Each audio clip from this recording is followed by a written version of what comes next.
Singapore. I'm Lim Tean, and welcome to Lim Tean After 5, After Work. This is the first time I'm doing a Facebook Live, so you will excuse me if there are any glitches. But it is wonderful to have this conversation with you, and I hope we can make this a daily event from now until polling day, which is the 10th of July. And my friends, this is perhaps the most crucial elections Singapore is going to have since independence. I know many of you will think that that is a cliche, but I think it is true. And it is true because the PAP are trying to suggest that their so called 4G leaders are ready to take the country forward. I totally disagree.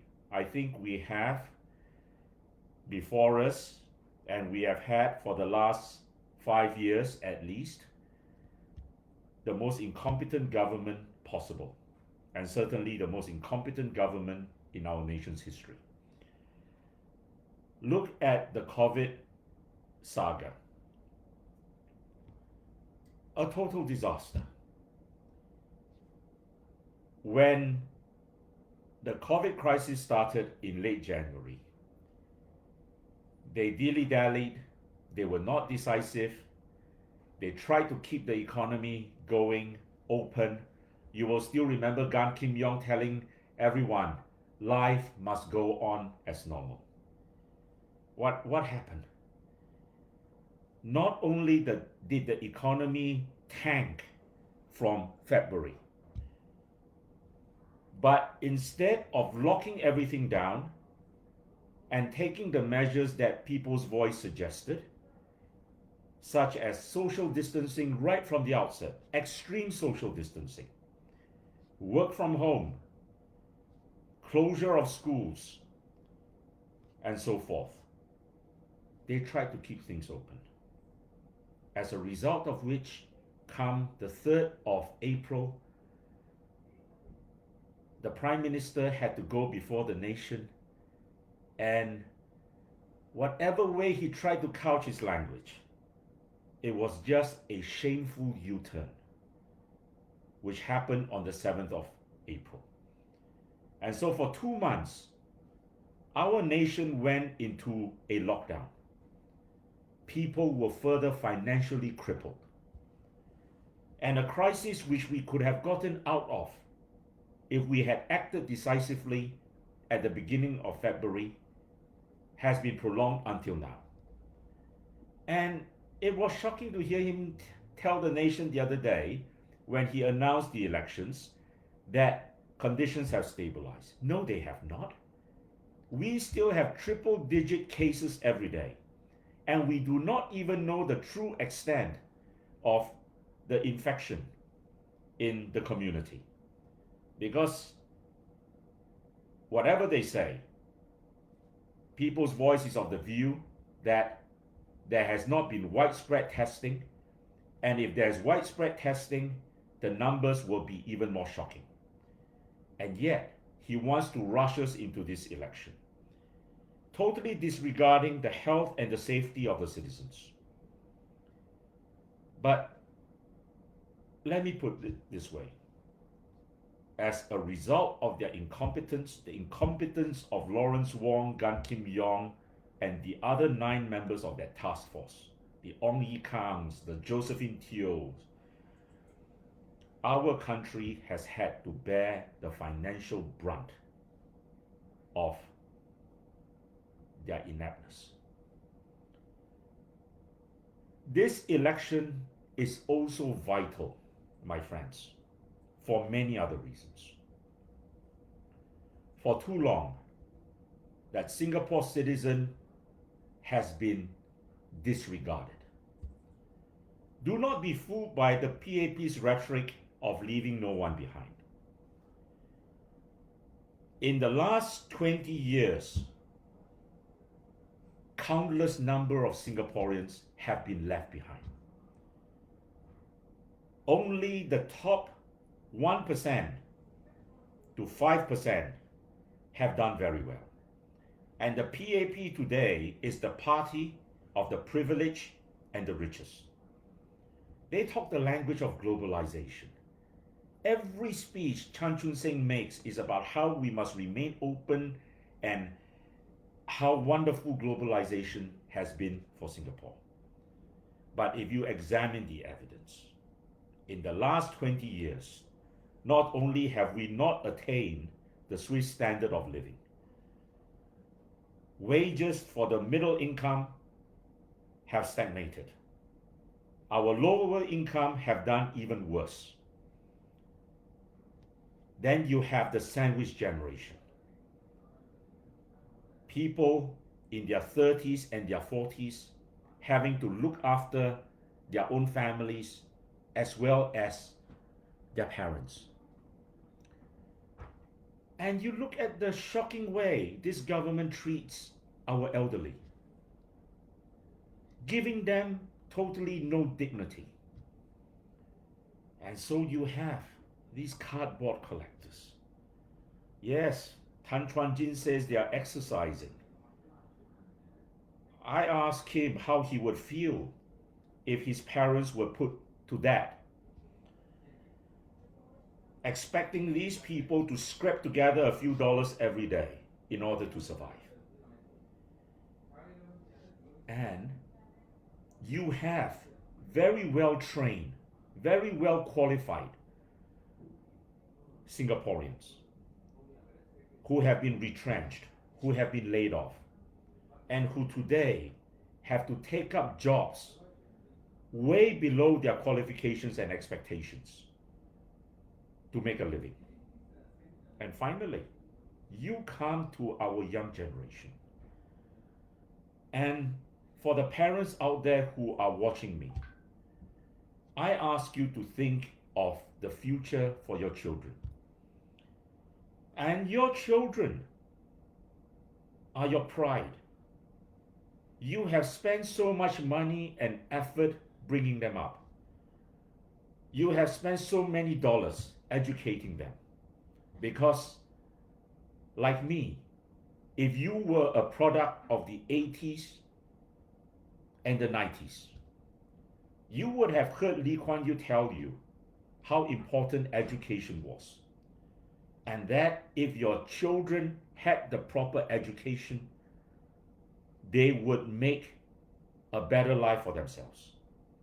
And that is what every parent wants, that their children will have a better future than themselves. But look at the state we are in today, my friends. You may educate your children very well. They may go to university, they may have masters, they may have a PhD. But are there jobs for them at the end of the day? I have come across so many cases. I have come across so many anguished parents who have told me, my children graduated with fantastic grades. And today, 6 months, 1 year, 2 years down the road, they do not have a stable job. They are part of this freelance community because they cannot get a proper job. Now, I have nothing against the gig economy. Many people will be involved with the gig economy. But the gig economy cannot be a replacement for an economy that creates proper jobs. And we have so many of these graduates today. And we have even coined a new term for them, the graduate poor. They cannot get jobs.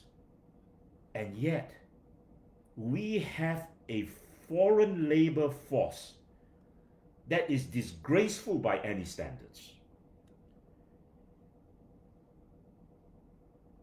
I stand corrected, but I think the total number of foreign workforce stands at around 1.4 million. I stand corrected there, all right? I may be wrong. But we certainly have about 400,000 PMETs, and S-Pass holders who are foreign workers. Why are those jobs not going to Singaporeans? In no other country in the world will you find citizens being deprived of good paying jobs and foreigners being allowed to work in those good paying jobs. You go to Australia, you go to England, you go to America, you go to continental Europe, you even go to China, Japan. Tell me of another country where it is so easy for a foreigner to come in, get a good job, and yet there are well-qualified locals sitting out there having to take up jobs well below their training and qualifications. That is something People's Voice is not willing to stand for. And that is something my party is fighting to redress. And that is why our messages are very simple. We tell Singaporeans we are going to put people first. And that means we are going to put Singaporeans first.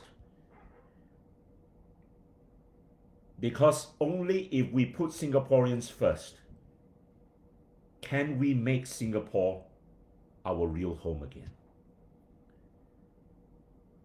And I think it is time. It is time for us when we must regain our dignity, our country, and our future. I have no time for all this talk about globalization. This globalization talk has been going on for 20, 30 years now. I don't see the evidence of it benefiting the working class, the middle class. It benefits the top few percentile in society. It makes them very rich. But at the end of the day, I don't see them putting in their contribution back into society. And let me say this, they would not be where they are today if not for the collective whole of society. They would not be where they are today earning the types of money they are earning if not for the whole citizenry. And that is another concept. That is another important principle that People's Voice stands for. The whole idea of citizenry. Because for you and me, the most important status we have in this country is that of citizens. Like many of you, I served in the army for 2.5 years. Yes, in my time, it was 2.5 years. I defended my country, as many thousands of you did. As citizens, we have obligations, but we have rights. And it is unjust for the state to deprive that citizen of their rights once they have served their obligations. And I can tell you, a People's Voice government will never allow that Singapore citizen to be shortchanged in favor of foreigners. That is all I want to say in my introductory remarks. I do not want to talk for too long. There will be many occasions on which I can address you on the other important issues of the day. But let me say this. This principle of citizenship flows into many other issues that our country is confronted with today. And principally with the idea of jobs. Because if we have the right concept of citizenship, And we know what are the rights and the obligations of that citizen. That citizen is not going to be shortchanged. Thank you. And I look forward now to answering some of your questions. I cannot answer all your questions, but I will try my best to answer as many as I can. And I hope we can have this daily conversation. Thank you.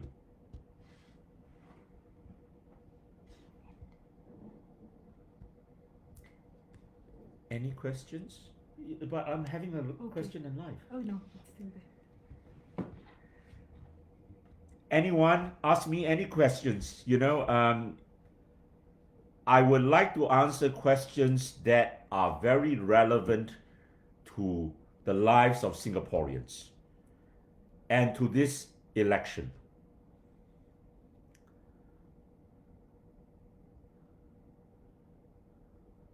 No one is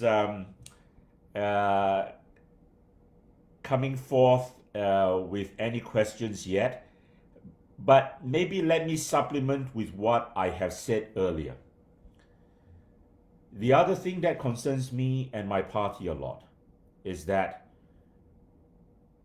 we must treat our senior citizens with dignity. It pains me.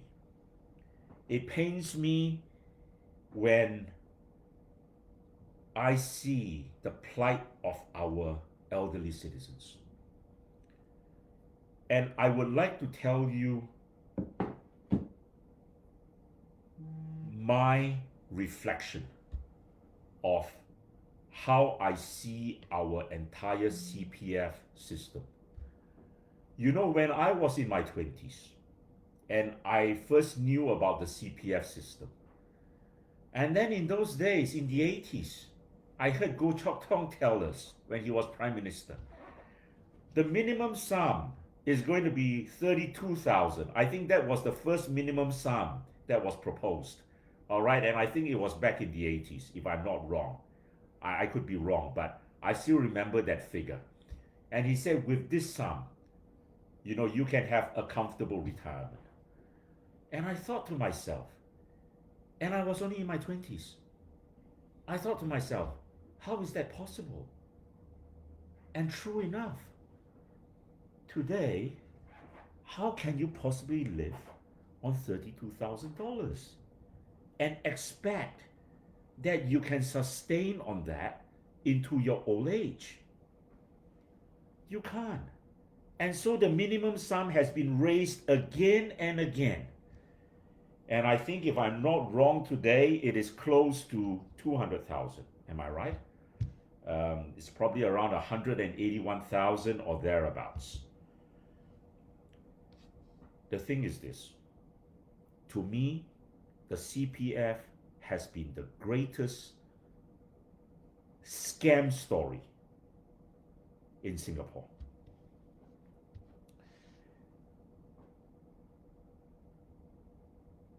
We were given the notion you cannot depend on government.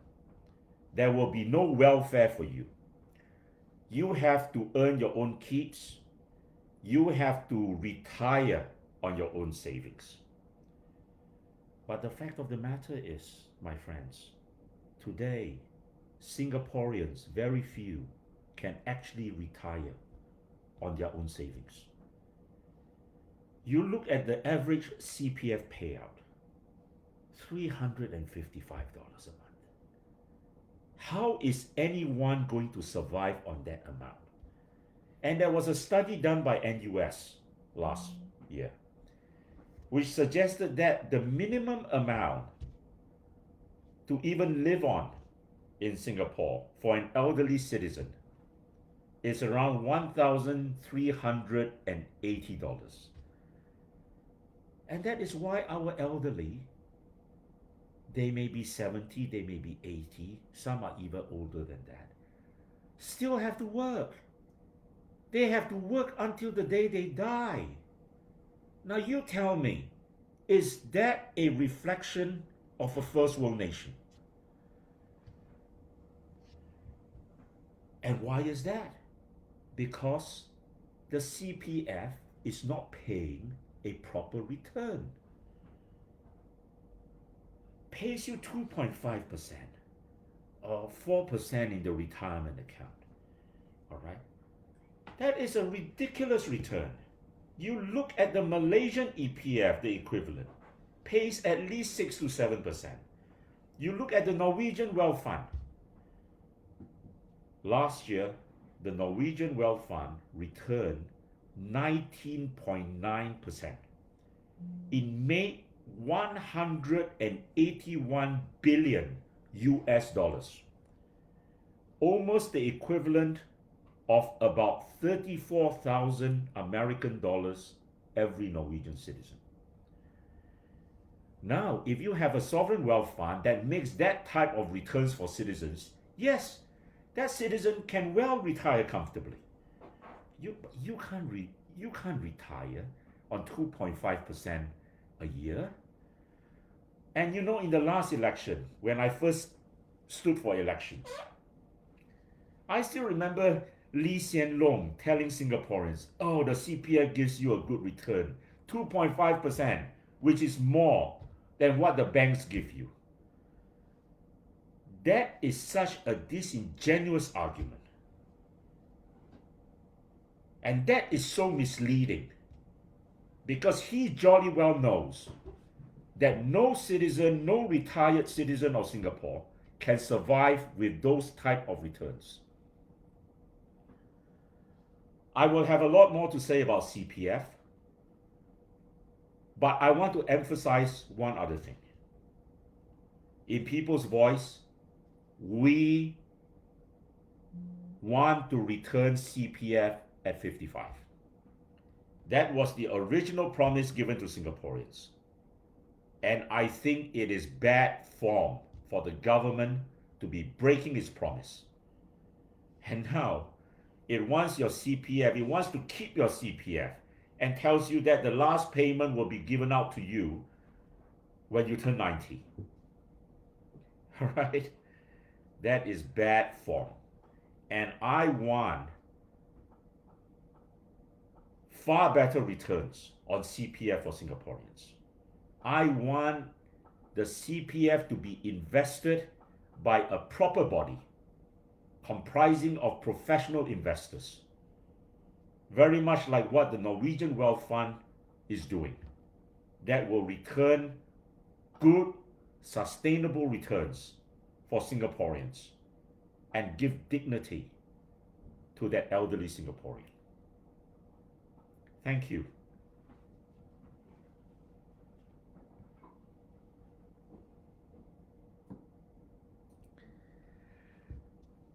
Well, ladies and gentlemen, I think that